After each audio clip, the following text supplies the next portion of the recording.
দিচ্ছেন মধুমাখা কৃষ্ণ নাম। এ নামে জগতের কত পাপী তাপী অনাচারী ব্যভিচারী কলির পণ্ডিত ব্রাহ্মণ কুচি সুচি চণ্ডালাদি সকল জীব উদ্ধার হলো। একবার কৃষ্ণ নামে জীবের যত পাপ হরে, পাপীর সাধ্য নাই তত পাপ করে।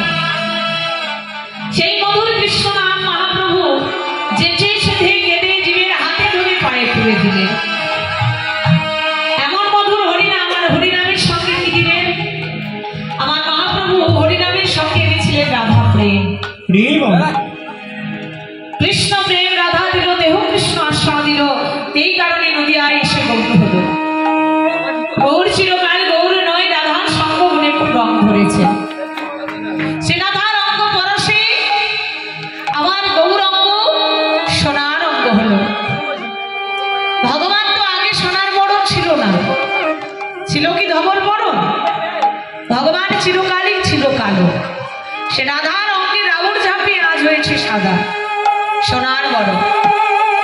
সোনার বরণ গৌরাঙ্গ আমার রাধা প্রেম রস এনেছেন জগৎ জীবকে দেওয়ার জন্য। আর তার সঙ্গে 1 বছর কাল যাবৎ শ্রীবাসের আঙিনায় নিশি জাগরণ লীলা করলেন। আজ গৌর হরি আমার ভক্তগণকে সঙ্গে লয়ে সুরধনী গঙ্গার কূলে হেমদণ্ড বাহু উত্তোলন করে আজ কি করছে? সুরধনীর তীরে আজ গৌর কিশোর সহচর গণমে নিয়ে আনন্দে বিভোর। গৌরহরির আনন্দের সীমা নেই। কেন আনন্দ হবে না? পূর্বে যারা ছিল, শ্রীরাম বৃন্দাবনে যারা সখা ছিল, যারা সখী ছিল, যারা গোপী ছিল, তারাই তো নবদ্বীপে এসে সহচর হয়েছে। আজকে সকলের বদন দর্শন করে মনে পড়ে গেল গৌরহরির সেই পূর্বলীলার কথা। তাই পূর্বলীলার ভাবে বিভাবিত হয়ে আমার গৌরহরি সুরধনী গঙ্গার কূলে খেলা করছে। মনে হবে না কেন? এখানে শাস্ত্র বলছে যেই গৌর সেই তো কৃষ্ণ। রাধা কৃষ্ণ একই আত্মা, দুই দেহ ধরি অনন্য বিলাস রস আস্বাদন করি। সেই দুই এক চৈতন্য গোসাই কলিতে ভাব রস আস্বাদিতে রৌহে হইল এক কথা। না জেনে আমাদের আছে কোন রস, কোন রস আস্বাদনের পরে ব্রজগোপীগণ আমায় এত ভালোবাসে। কি পাওয়ার জন্য? বৃন্দাবনের ঈশ্বরী রাধা রানী কৃষ্ণ বলে পাগলী। আমাকে কোন রস পাওয়ার জন্য? আমার মাঝে এমন কি বস্তু আছে যেটা পাওয়ার জন্য আমার প্রেমময়ী রাধা রানী কৃষ্ণ প্রেমে পাগলিনী হলো? ভগবান নিজেও জানে না যে তার মধ্যে আছে কি। বৈষ্ণব কবি বললেন, ওহে ভগবান, তুমি যদি ভক্তের ভক্তি রসকে আস্বাদন করতে চাও তাহলে তুমি আগে ভক্তের চরণ আশ্রয় করবে। ভক্তির ভক্তি রসকে যদি আশ্রয় করতে হয়, ভক্তি রসকে যদি আস্বাদন করতে হয়, তাহলে ভক্তের চরণ আশ্রয় করতে হয়। ভগবান চিন্তা করে দেখলেন জগতে যদি আশ্রয় করতেই হয় আমি আর কার কাছে যাব? ওমা, জগতে সবাই আমরা ভগবানকে ভালোবাসলেও ভগবান যদি ছুটে এসে বলে, ভক্ত তোমার ওই রাঙা চরণে আমায় আশ্রয় দাও, তোমার 2-4টা চরণের ধরে আমার মাথায় তুলে দাও, তারপর আমরা সবকিছু পারবো, কিন্তু ভগবানকে চরণ তুলে দিতে কেউ পারবো না। দেব কি? ভগবান যদি আমাদের কাছে চরণ তুলে এসে চায় আমরা দেব? আমাদের চরণের ধুলি কি ভগবানকে দেওয়া যাবে? আমরা কেউ দেব না। ভগবান চিন্তা করলে চরণ তুলি যদি পেতেই হয় তাহলে আমি কার কাছে যাবো? কোন ভক্তের কাছে? কে দেবে? এই মধুময় শ্রীরাম বৃন্দাবনে একমাত্র প্রেমময় শ্রীমতী রাধা রানী ছাড়া চরণের ধুলি দেওয়ার মতো ছুটতে ছুটতে রাধা রানীর নিকটে গিয়ে, রাধে গো তোমার চরণের ধুলি আমার মাথায় দাও, তোমার ভাব তোমার কান্তি নয়, তোমার চরণ ধুলি আমার মাথায়। রাধে গো আগত কলি যুগে আমি গৌর হব, তোমার ভাবি কান্তি অঙ্গে লয় আমি জীবের দ্বারে দ্বারে নাম বিলাম। সেদিনে কি করবো জানো রাধে? বৃন্দাবনে যেমন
রাধে বলে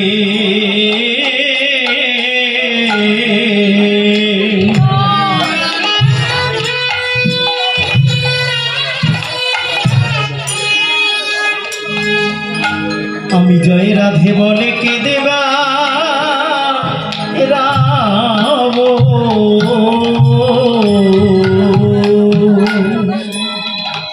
আমি ভক্তির গানে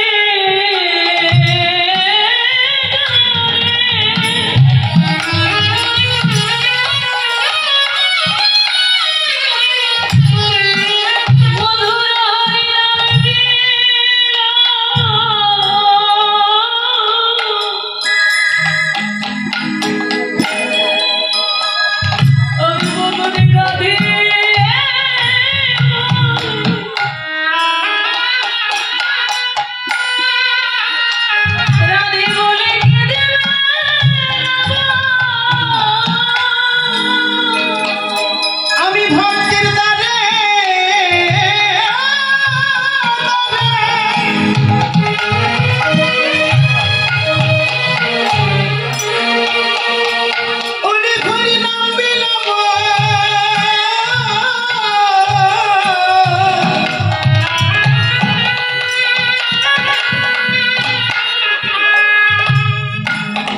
আমি জয় রাধে বলে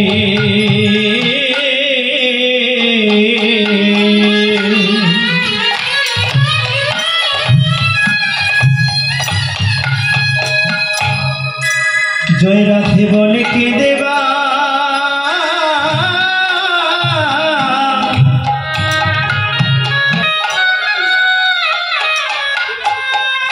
উনি কে দেবা রাম